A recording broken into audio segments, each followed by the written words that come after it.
John Zachary walked into the post office in Springfield, Missouri, hoping the letter he had been waiting for might have arrived.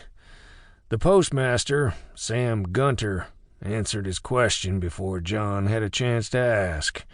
"Well, howdy, John. That letter you've been looking for came yesterday." He went over to a box that held all the mail for the farms out James Bridge Road and sorted through it until he came to the one letter addressed to John Zachary.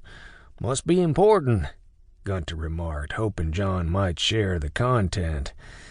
"Much obliged, Sam," Zachary replied. "Yeah, it's kind of important. Some information the fella is sending me about growing better corn." That was not entirely untrue, but he wasn't ready to tell Sam or anyone else he knew in town what he had in mind to do. And as if on cue, Sam then brought up one of the main reasons.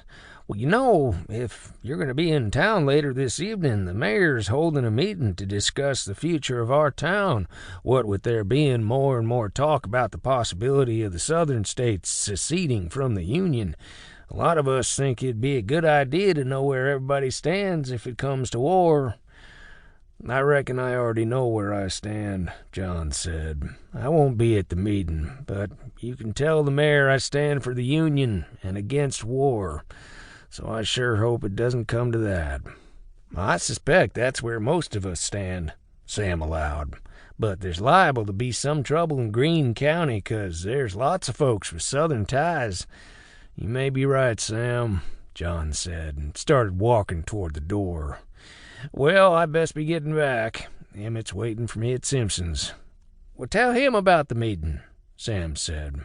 "I will. I'll tell him," John assured him.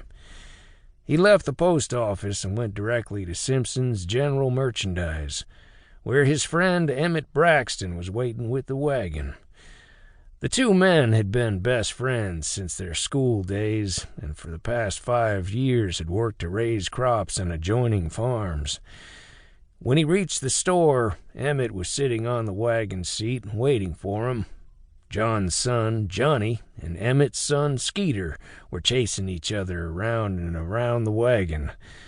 Seeing the boys playing caused John to think, "I don't want their future to promise nothing more than to be sent off to fight a war as soon as they're old enough."